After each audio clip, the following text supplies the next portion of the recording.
contemplate, consider, think about, or play around with the idea of going homicidal on someone? Like, I just want to take your life. Like, unanisumbua. Oh, not once, Yeah. not twice. Yeah. Even on that particular day, I just, nature or God has a way of balancing issues, because if things had played out the way I had thought in your hands they would, the day for the container, maybe things would have been different, because it's one of those days when you feel your knuckles just twitching to punch some. But luckily, the person you really want to punch don't show up. So good for them, maybe bad for you, good for you, bad for them. I don't know which, but that happened. And even after I left, there were my initial days, like, it's not easy transiting from something that you've been doing for almost 11 years. And now resetting, going back to another life is not easy. There are people I used to think like, oh, these are the guys who made my life to be this way. So there was that. So there was that anger, there was that blaming them, there was that holding them responsible. And at that, so you actually at some point you thought that would be a solution. Yeah. But what have you learned so far?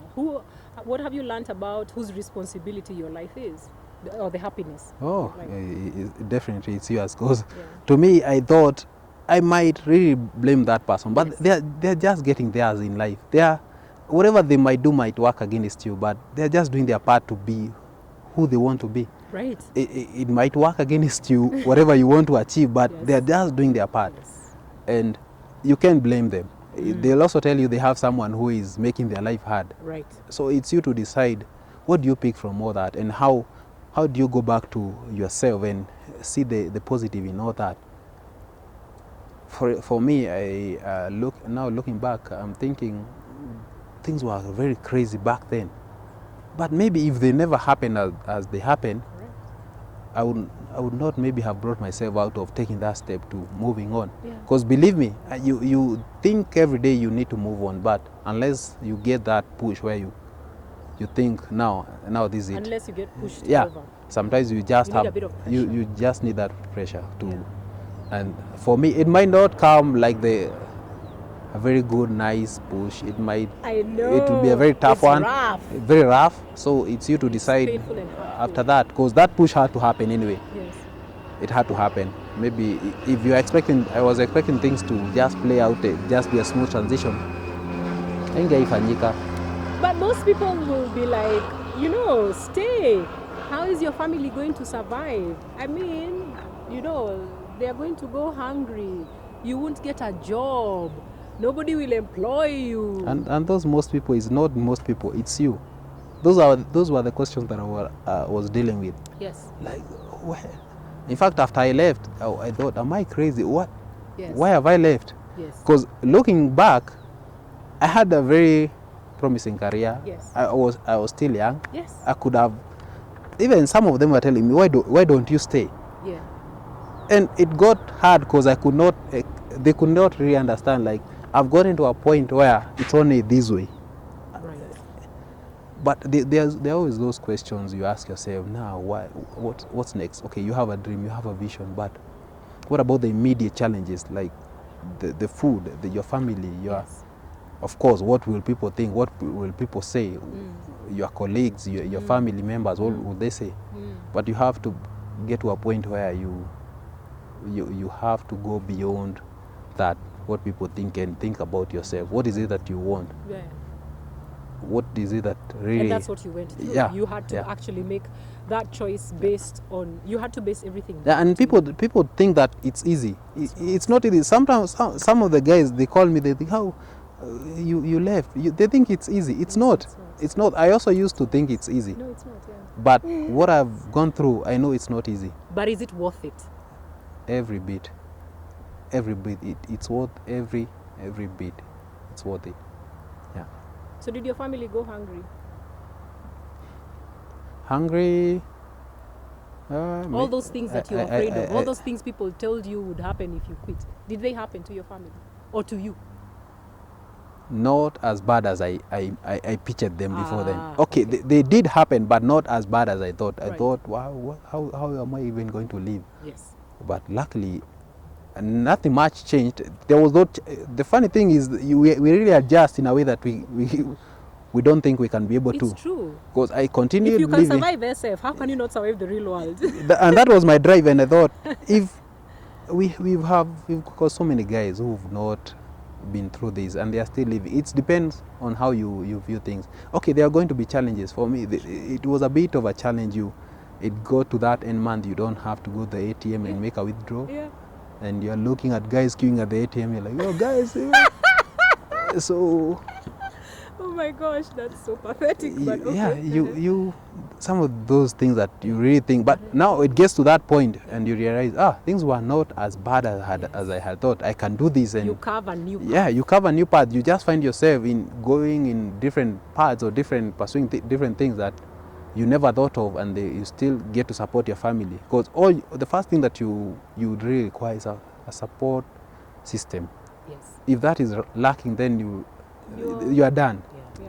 We get to a point where the support system that you have is what really holds you up. Because if you're coming back to battle with the demons and everything on yourself, chances are you'll just fail. And I think that's what's happening to a lot of people. Because the support system, in a way, the military has its downfalls, but the support system is the key. It's paramount. Yeah, it holds people together, and sometimes it's so well knitted that you forget about other realities of life. But the society out here, everyone is up to their own stuff.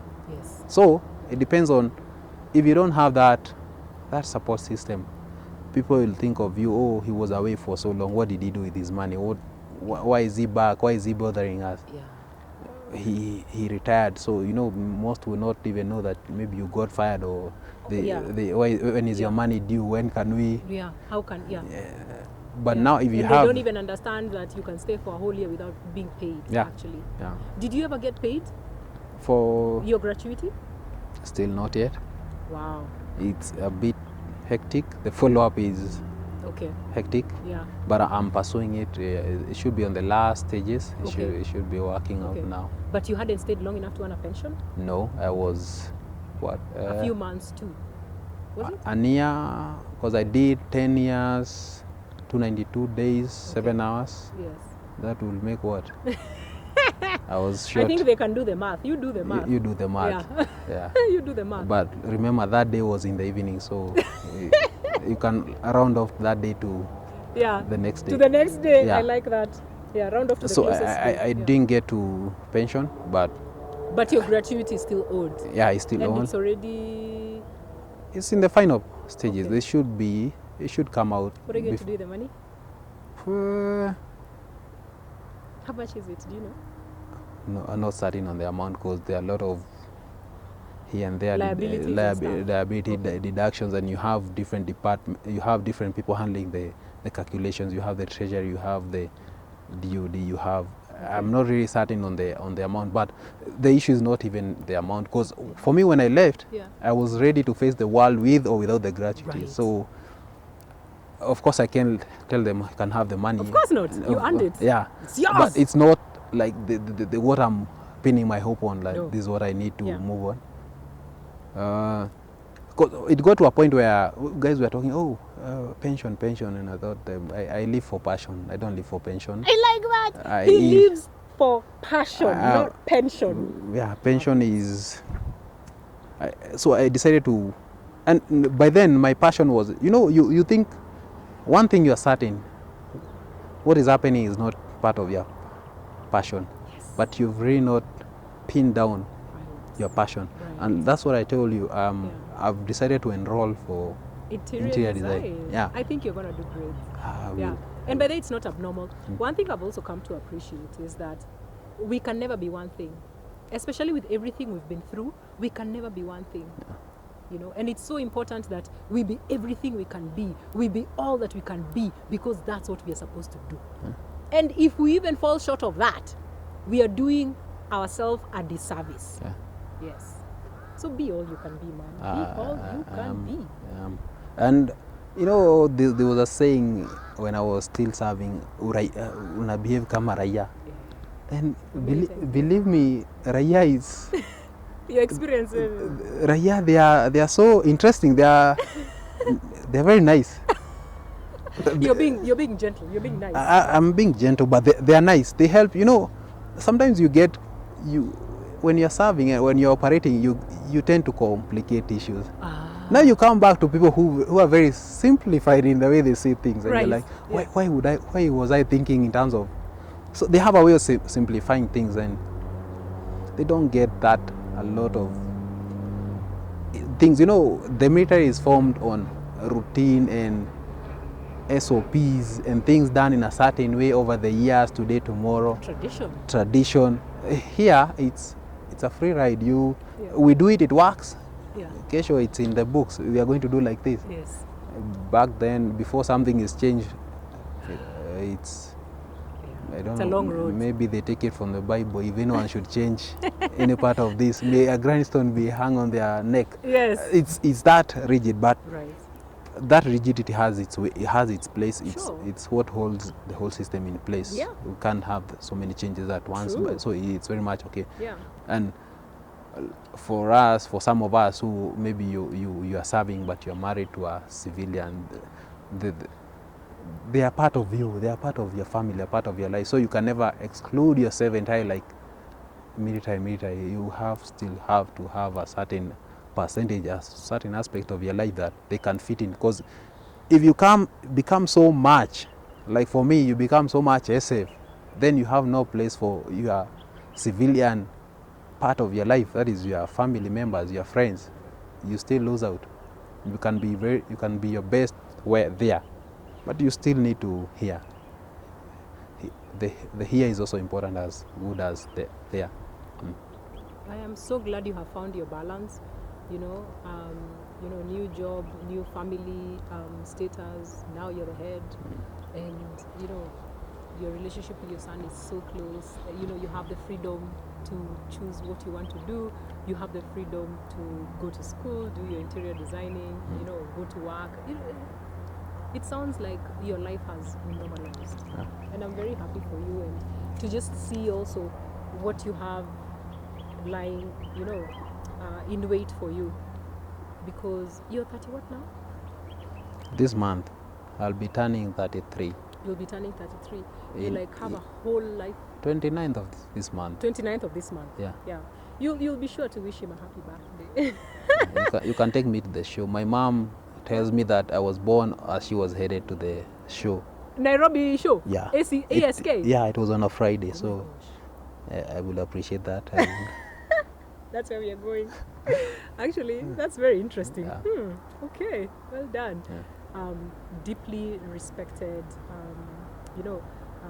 deeply honored, and just deeply revered, because it's a soldier plus one.